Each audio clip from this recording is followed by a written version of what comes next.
দুবছৰ ধৰি চলি আছে বুলি কৈছে। হাইকোৰ্টত এটা কেছ চলি আছে, হাইকোৰ্টৰ পৰাই এটা বাধা আছে বুলিও কৈছে। গতিকে হাইকোৰ্টৰ আদেশটো একজেক্টলি কি আছে সেইটোও আমি পঢ়িম, লিটিগেশ্যন কি আছে সেইখিনিও আমি চাম।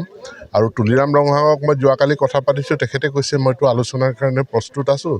ইনফেক্ট মই আজি 22 তাৰিখে আলোচনালৈ মাতিছিলোঁ, কিন্তু ঘটনা এটা ঘটি গ'ল, যাৰ কাৰণে 22 তাৰিখত আলোচনাটো যোৱাকালি হ'ব লগা আলোচনাটো নহ'ল।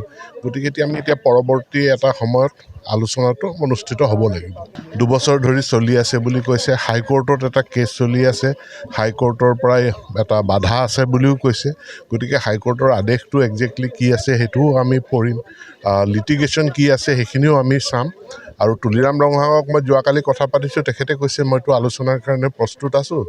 ইনফেক্ট মই আজি 22 তাৰিখে আলোচনালৈ মাতিছিলোঁ, কিন্তু ঘটনা এটা ঘটি গ'ল, যাৰ কাৰণে 22 তাৰিখত আলোচনাটো যোৱাকালি হ'ব লগা আলোচনাটো নহ'ল। গতিকে আমি এতিয়া পৰৱৰ্তী এটা সময়ত আলোচনাটো অনুষ্ঠিত হ'ব লাগিব। দুবছৰ ধৰি চলি আছে বুলি কৈছে। হাইকোৰ্টত এটা কেছ চলি আছে, হাইকোৰ্টৰ পৰাই এটা বাধা আছে বুলিও কৈছে। গতিকে হাইকোৰ্টৰ আদেশটো একজেক্টলি কি আছে সেইটোও আমি পঢ়িম, লিটিগেশ্যন কি আছে সেইখিনিও আমি চাম। আৰু তুলিৰাম ৰঙাক মই যোৱাকালি কথা পাতিছোঁ, তেখেতে কৈছে মইতো আলোচনাৰ কাৰণে প্ৰস্তুত আছোঁ। ইনফেক্ট মই আজি 22 তাৰিখে আলোচনালৈ মাতিছিলোঁ, কিন্তু ঘটনা এটা ঘটি গ'ল, যাৰ কাৰণে 22 তাৰিখত আলোচনাটো যোৱাকালি হ'ব লগা আলোচনাটো নহ'ল। গতিকে আমি এতিয়া পৰৱৰ্তী এটা সময়ত আলোচনাটো অনুষ্ঠিত হ'ব লাগিব। দুবছৰ ধৰি চলি আছে বুলি কৈছে। হাইকোৰ্টত এটা কেছ চলি আছে, হাইকোৰ্টৰ পৰাই এটা বাধা আছে বুলিও কৈছে।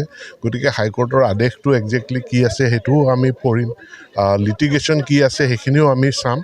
আৰু তুলিৰাম ৰঙাক মই যোৱাকালি কথা পাতিছোঁ, তেখেতে কৈছে মইতো আলোচনাৰ কাৰণে প্ৰস্তুত আছোঁ।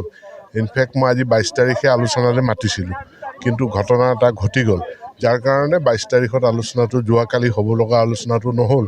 গতিকে আমি এতিয়া পৰৱৰ্তী এটা সময়ত আলোচনাটো অনুষ্ঠিত হ'ব লাগিব।